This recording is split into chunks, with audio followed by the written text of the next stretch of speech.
Hello, my name is Paul Douglas, and I'm your host for Critical Thinking for Mormons.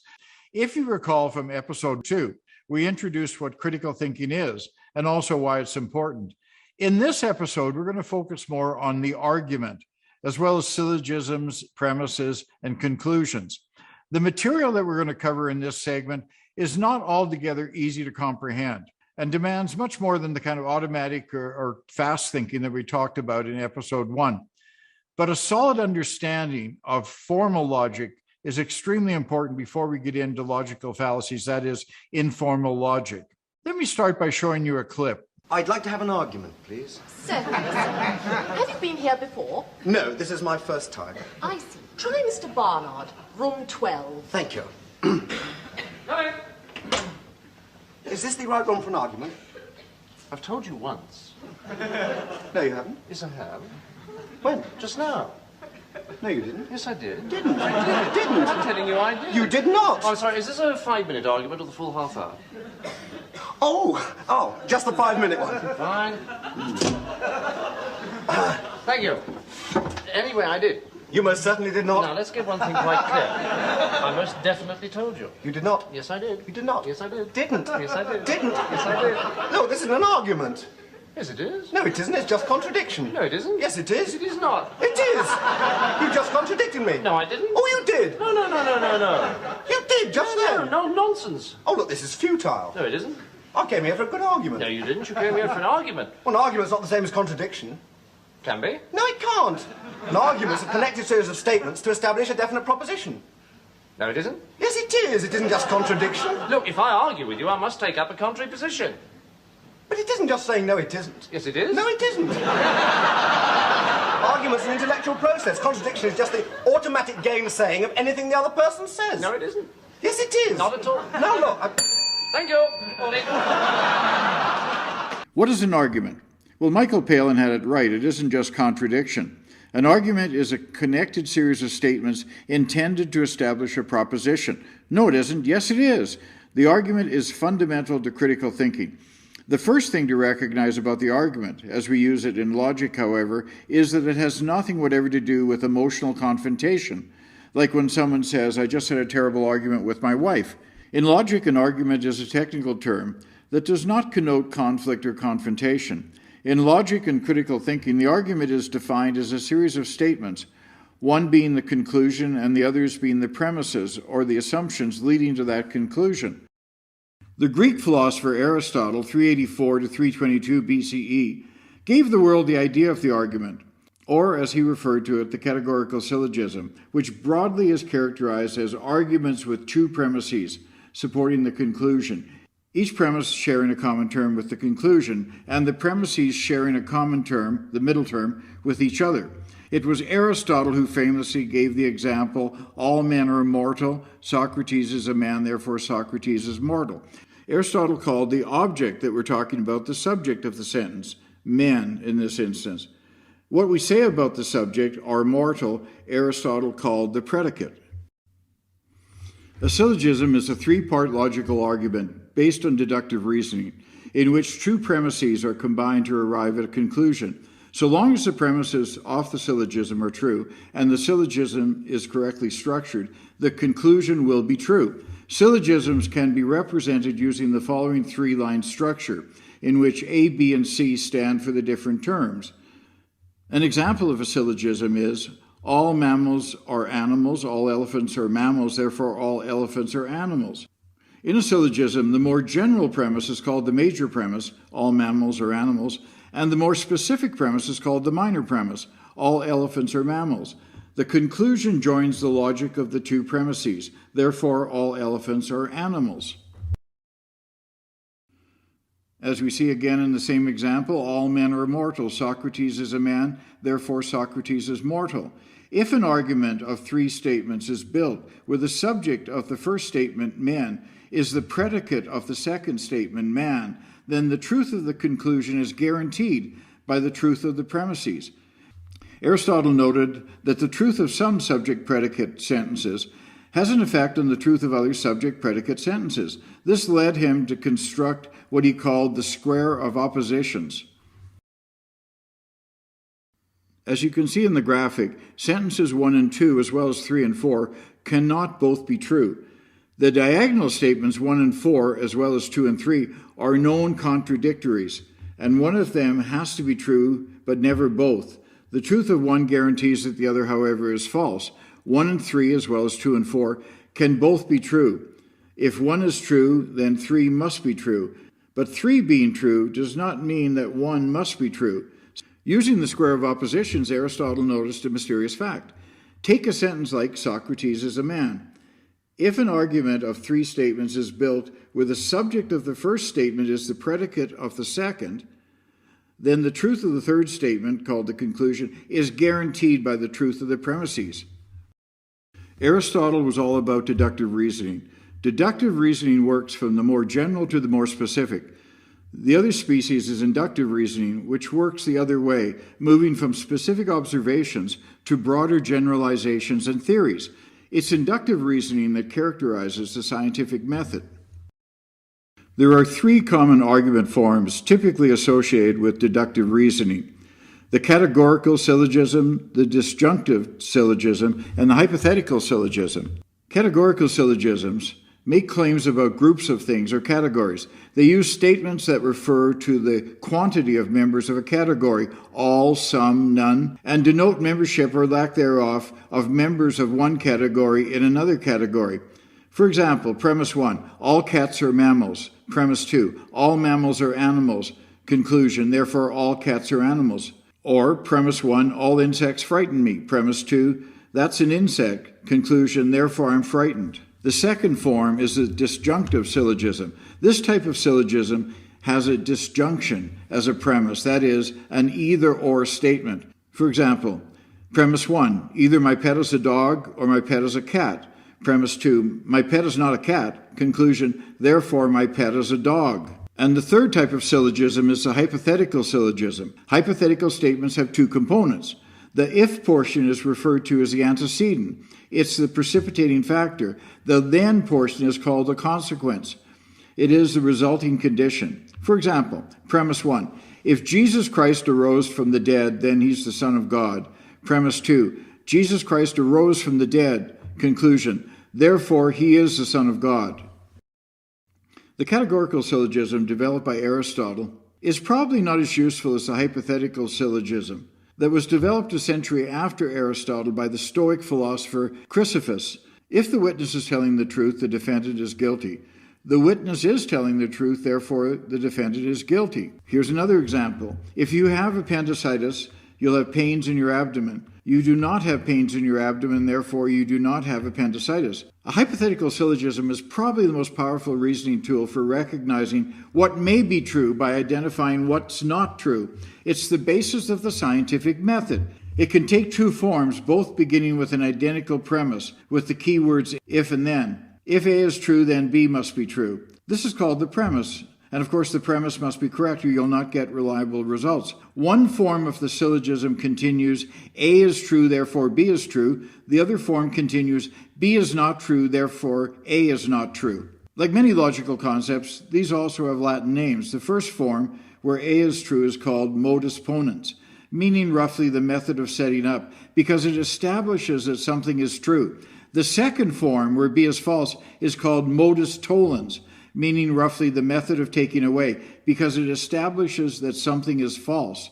And as we'd mentioned already, the 2 parts of the premise also have names. The if part is called the antecedent, that is, the part that precedes or comes before. The then part is called the consequence, meaning that which follows as a consequence of the condition being true. We use the hypothetical syllogism dozens of times every day, likely without even knowing it. However, like any powerful tool such as fire or electricity or atomic energy, it can easily be abused. For each correct use of the hypothetical syllogism, there's a fallacious use that looks very much the same. This is especially insidious because they look like the modus ponens is a very useful form of reasoning. And in its set form, if A then B, A, therefore B, is always valid and correct. However, people often engage in a fallacious form of reasoning known as affirming the consequence, in which they presume that the converse of a true conditional statement, or if-then statement, is said to be true. In other words, If A then B is true, then if B then A is true as well. This is the invalid version of modus ponens.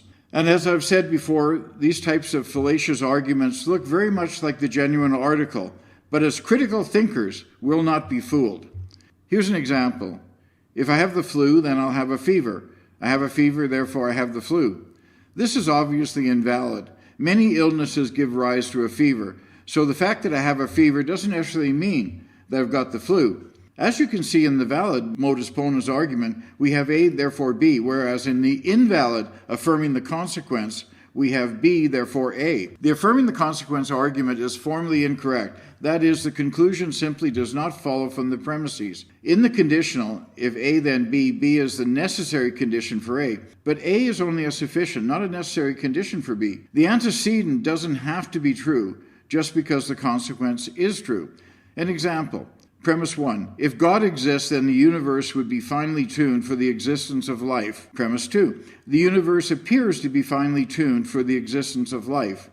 Conclusion. Therefore, God exists. The conclusion in this example is fallacious, since the condition, God existing, is nowhere asserted to be the sole cause of the consequence, the universe being finely tuned for the existence of life. As worded, the argument's conditional doesn't prohibit the consequence from potentially arising from other causes. Perhaps the values by which the universe operates only appear infinitely variable, but for some unknown reason are what they are for non-God reasons. Or maybe our universe is just one of an infinite number of universes in an infinite multiverse and only appear fine-tuned to us because we're alive to notice it.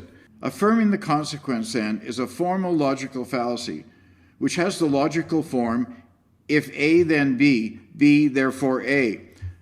Another example is, if taxes are lowered, I'll have more money to spend. I have more money to spend, therefore taxes have been lowered.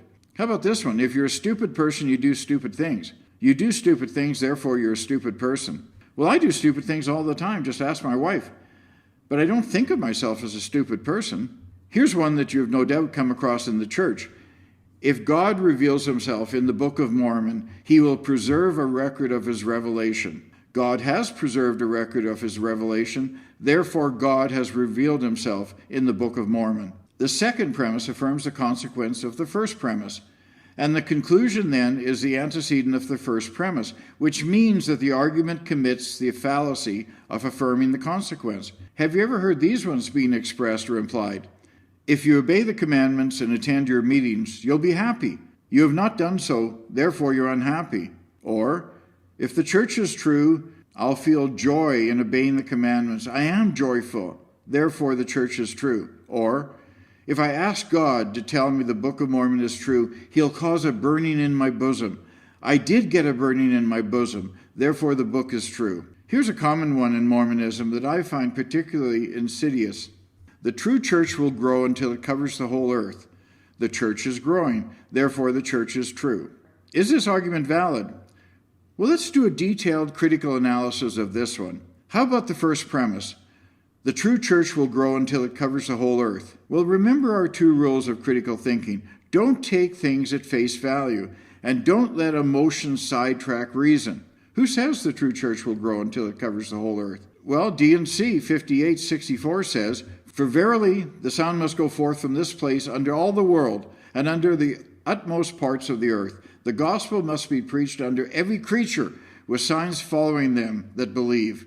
And also in D&C 65:2, it tells us, "The keys of the kingdom of God are committed unto man on earth, and from hence shall the gospel roll forth unto the ends of the earth, as the stone which is cut out of the mountain without hand shall roll forth, until it has filled the whole earth." And D&C 133:37 reads, "And this gospel shall be preached unto every nation and kindred and tongue and people." Well, who wrote these things in the D&C? What was the source? Well, Joseph Smith, of course. Any problem with this? We're going to talk about the fallacy of begging the question shortly. It's a form of circular reasoning. This is the type of reasoning in which the proposition is supported by the premises, which is supported by the proposition, creating a circle. The logical form is X is true because Y. Y is true because X. The Bible is true. Why do you believe that? Because the Bible tells me so. Circular reasoning begins with what you want to end with. This is bad logic, because it doesn't allow you to come to any other conclusion than the one you started out with, even when that conclusion is false. Investigator, how do you know the Book of Mormon is true? Mormon, you need to pray about it. Investigator, where is that command taught? Mormon, in Moroni 10:4. Investigator, where is that found? Mormon, in the Book of Mormon. Investigator, how do you know the Book of Mormon is true? Mormon, you need to pray about it. Investigator, where is that command taught? And so on and so on. Let's examine premise 2, the church is growing. For as long as I can remember, the LDS Church has been perpetuating the myth that it's experiencing extraordinary worldwide growth, the inference being that it therefore is the one true church. The church's apostles take pride in projecting the public image that it's one of the fastest growing religions in the world, and an unwitting and lazy media repeat this mantra, which is blatantly and demonstrably untrue. The Mormon Church is not now, nor has it ever been, the fastest growing church in America, let alone the fastest growing religion in the world. An example of this deceptive imposition can be found on the church's official newsroom website. In an article entitled Church Growth, it reads in part, "The consequences of this rapid and sustained growth are seen in many places in the world where the church operates. Congregations that are grouped into geographical areas known as wards are periodically divided as they become too large to administer or to worship in a chapel or meeting house all at once. New buildings are being completed virtually every day of the year in order to house this growing membership."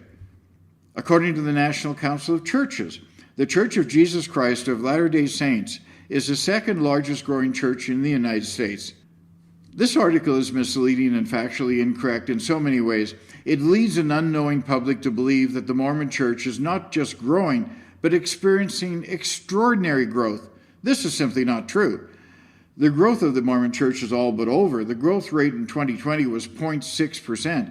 That's just over 0.5% growth, the lowest annual percentage rate, incidentally, since 1857, according to the church's own numbers. The LDS Church is likely in decline. It's an absolute free fall in Europe. Indeed, if it were not for the current missionary successes in West Africa and a few parts of South America, even this paltry growth rate of 0.6% wouldn't be achieved. Yet the LDS Church still perpetuates the myth that the church is experiencing extraordinary growth because it serves its purposes. Nevertheless, it's becoming more and more difficult to keep up the facade. While the church publishes membership numbers of about 16 million, Cumorah.com reports that less than half of those the church counts even identify themselves as Mormon. Assuming that the number of active members is lower than those who would even want to be identified as Mormon, hardly a heroic assumption, the actual functional membership of the LDS Church, even ignoring record resignations, is more realistically to be between 3 and 5 million men, women, and children, and it's a revolving door. While the church does not release the number of members resigning from the church for obvious reasons, it's likely that that number approaches the number of new converts every year. As well, for everyone hiring a lawyer or notary to officially withdraw from the LDS Church, as the church now demands, there are many more members who just walk away, increasing the already enormous inactivity ranks. In Britain, the activity rates currently sit at about 15%. The LDS Church also counts memberships differently than other churches. In most Christian churches, unlike the Mormon Church, there's a democratic ideal, and members are being asked to deliberate and vote on various matters. Consequently, these churches don't want to waste their time and resources reaching out to those who have no longer any interest in their organizations. In Mormonism, however, once someone joins the church, even if they attend one meeting never to return, they're counted on the church's membership rolls for the rest of their life, and in many cases far, far beyond. The church assumes for tabulation purposes that if they don't receive notice of a member's passing, they'll continue counting them until they would have been 110 years of age. But back to the church's newsroom posting. Let's look at each of the lies and attempts to deceive it contains. Lie number 1. The consequences of this rapid and sustained growth are seen in many places in the world where the church operates. The church itself reported a growth of 1.47% in 2017, 1.2% in 2018, 1.5% in 2019, and 0.6% in 2020.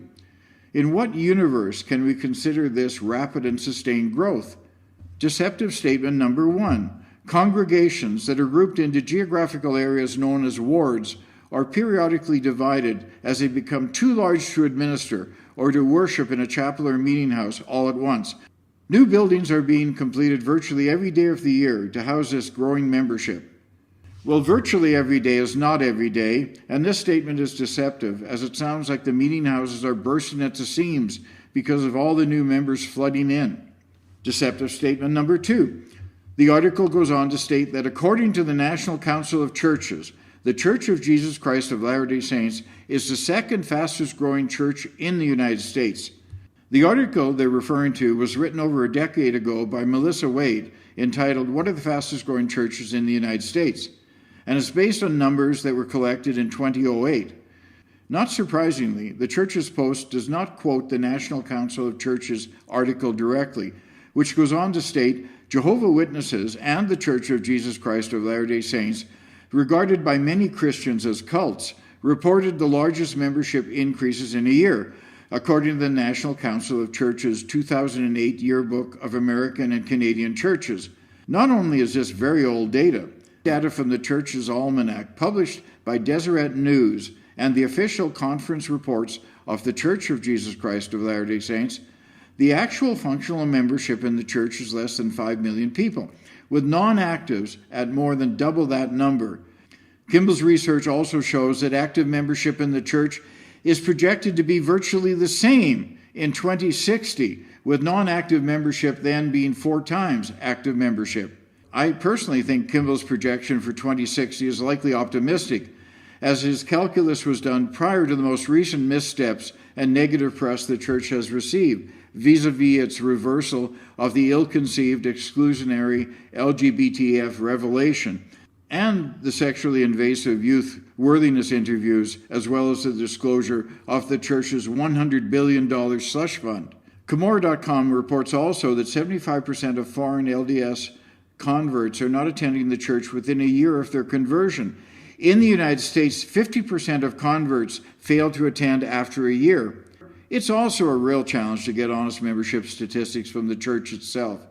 There are myriad examples of how inflated and inaccurate their counts are. In Iceland, for example, where every registered religion receives a tax rebate for every member over age 16, the government reports there are 162 registered Mormons in 2019, while the church itself reports 288 members, 178% inflation. In Mexico, the church overstates its membership by 76%. In Chile, it's even worse, 80%. And in Canada, it's 41%. Even if we compare Mormonism to Christian denominations, the LDS Church's current dismal growth rate of 0.6% stacks up poorly against that of many other churches. The fact is that the growth rate of the Mormon Church is essentially the same as the Catholic Church and most Protestant churches in America, despite the latter not employing a huge proselyting missionary force. In 1967, for example, the Church of God in Christ had 425,000 members. In 2012, the membership was 5,499,000, an increase of about 1,194%. In 2073, the Presbyterian Church in America had just 41,232 members. In 2013, the membership was 365,000 members, an increase of 790%. And in 2065, the Assemblies of God had 572,000 members. In 2013, the membership was 3,030,000 members, an increase of 430%. With a growth rate of just 0.6%, with convert baptisms flagging and a declining membership activity rate, 25% for young single adults, obviously interest in the Mormon Church is clearly diminishing. Yet we got Mormon President Russell Nelson and Mormon apostles Jeffrey Holland and Quentin Cook making statements like these. Thankfully, even the pandemic has not been able to slow the onward march. We're in the midst of incredible growth, staggering growth in the church. It's the single biggest problem we have. It's the best problem we could have, but it's the biggest. we are reeling under the implications of the growth that we have in this church. Some have asserted that more members are leaving the church today and that there is more doubt and unbelief than in the past. This is simply not true. The Church of Jesus Christ of Latter-day Saints has never been stronger. The number of members removing their names from the records of the church has always been very small and is significantly less in recent years. Professor Henry G. Frankfurt at Princeton University distinguished between a liar and a bullshitter. A liar knows the truth and is trying to convince us of something different. A bullshitter either doesn't know the truth or doesn't care. Why do people like Nelson, Holland, and Cook, and they're only three of many, not choose the truth option, but rather project a narrative that they surely must know is false? Don't call me Shirley. There's a Chinese proverb that says 3 men make a tiger, and it refers to an individual's tendency to accept absurd information if it's repeated by enough people. Several other cultures express the same idea. A Czech proverb says, a lie repeated 1,000 times becomes a truth. It's the big lie. And Hitler's apostle, Joseph Goebbels, would have been proud of his Mormon counterparts. If you tell a lie often enough, it'll eventually be accepted as the truth. The answer to why the Mormon Church and its leaders will not tell the truth about the Church's lack of growth lies in their understanding of the law of conformity or social proof. This law refers to the psychological phenomenon where people reference the behaviors of others to guide their own actions. It recognizes that we're social animals. We like what other people like. We reject and discard what other people reject and discard. We tend to do what other people do. We follow the pack. Many people perceive behaviors as being more correct in a given situation to the degree that others view them as accurate. This law extends to what we wear, how fast we drive on the freeway, what we buy, and yes, even what religion we adhere to. Advertisers have been aware of and taken advantage of this law since the birth of media. They quickly learned that one of the most successful ways to sell a product to customers is to demonstrate that other people, just like themselves, like it and use it, whether it's a soft drink, a laundry detergent, a candy bar, or Viagra. If the boys and girls on Madison Avenue can show that other people, just like themselves, are purchasing the product, it becomes psychologically less risky to engage in the same consumer behavior. If you're over 40 years of age, you can no doubt remember when every McDonald's restaurant sign in the world displayed something that read 99 billion served. What was the message? If all those folks eat it, it must be good. To the leaders of the church, I ask, is allowing an article like this to remain on your official website in the spirit of the 13th Article of Faith? Is continuing to allow your apostles to deliver highly correlated talks, perpetuating the lie that the church is experiencing extraordinary growth, in keeping with the church's published definition of lying as any communication or falsehood or untruth for the purpose of deception? Don't the members of the church, as well as those honestly investigating the church, deserve better? I know I haven't pulled any punches here, but as critical thinkers, we have to look at the facts and think rationally and independently, rather than simply take things at face value, or worse yet, accept them just because someone with a vested interest wants us to. Well, this concludes today's edition of Critical Thinking for Mormons. This is Paul Douglas wishing you all the best until we see you next time.